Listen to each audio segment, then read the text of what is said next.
time 1556 Zealand. Winds are variable at 3 knots. Visibility 10. Few clouds 2,400. Ceiling 3,100 broken.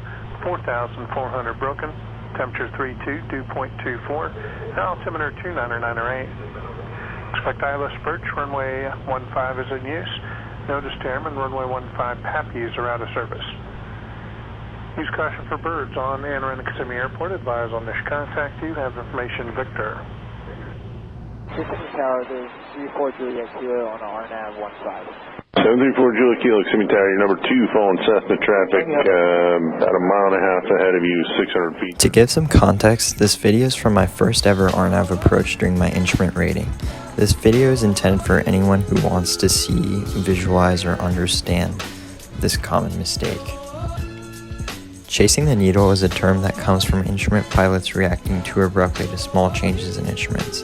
Chasing the needle is a common mistake that most instrument rating candidates face when practicing approaches. This can be caused by several things, including but not limited to wind, rapid changes in heading prior to the start of the approach, and unstable rates of descents. It can become dangerous very fast. It can lead to disorientation, which is not a good thing when you're 300 feet above the ground.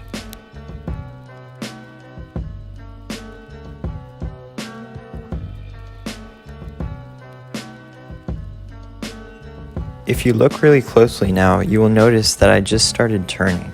This was due to wind, but I overcorrected and made a dramatic change. This is where I began chasing the needle.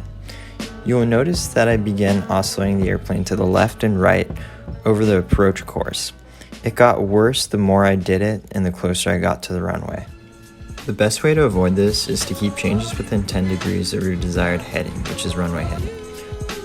Try to maintain the center line of the runway as far out as you can because it helps when you get closer if you're stabilized on the approach path.